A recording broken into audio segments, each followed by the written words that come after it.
Assalamualaikum warahmatullahi wabarakatuh. Saya Adin Musipini Dadi dengan NIM 153420039 dari kelas 4C PG PAUD.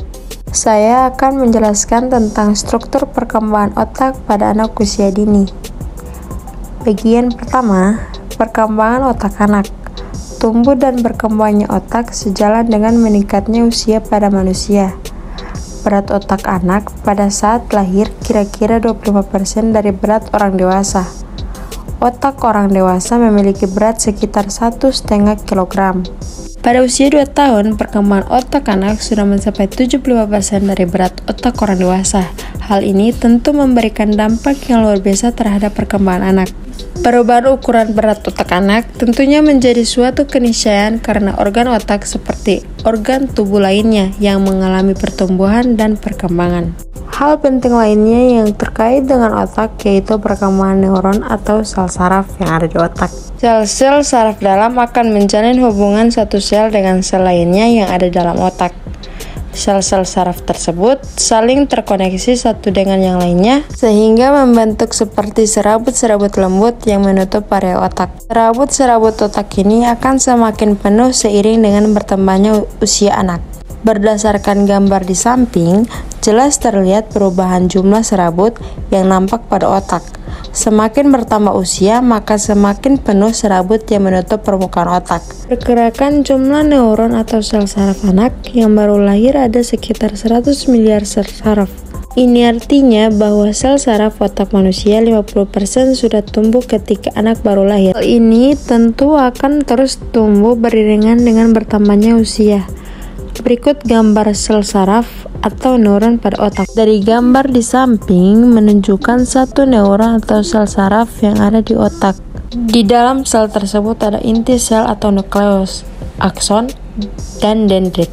Sel-sel ini akan saling terkoneksi satu dengan yang lainnya sehingga membentuk serabut-serabut seperti yang ada pada gambar 1.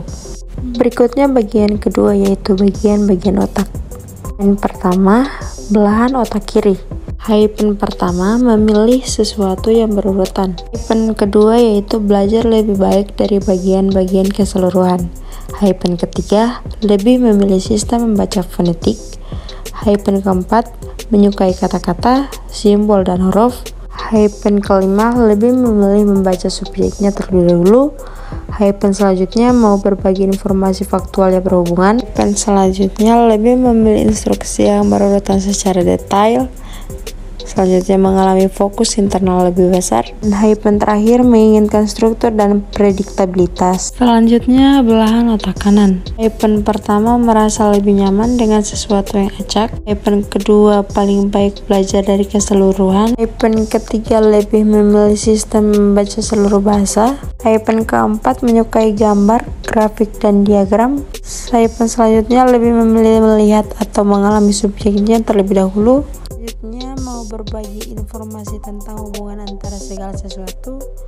Hypen selanjutnya lebih memilih yang spontan, lingkungan pembelajaran mengalir. Hypen selanjutnya mengalami fokus eksternal yang lebih besar.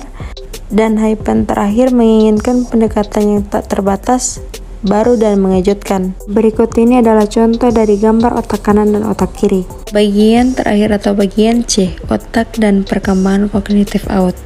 Pada pembahasan tentang bagian-bagian otak dijelaskan bahwa 80% wilayah otak dikuasai oleh otak cerebrum atau otak besar. Otak besar berperan dalam pengaturan semua aktivitas mental, yaitu berkaitan dengan kepandaian, ingatan, kesadaran, dan pertimbangan. Aktivitas mental merupakan ciri dari proses kognitif.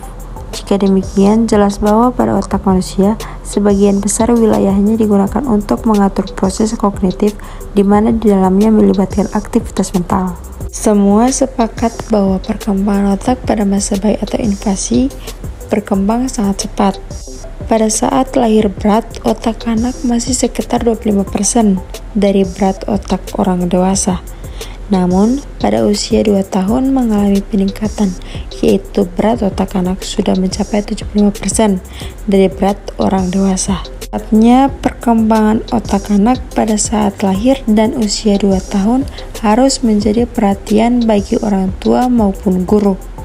pada masa tersebut harus dimanfaatkan betul untuk melakukan stimulasi yang tepat agar perkembangan otak anak berkembang secara maksimal.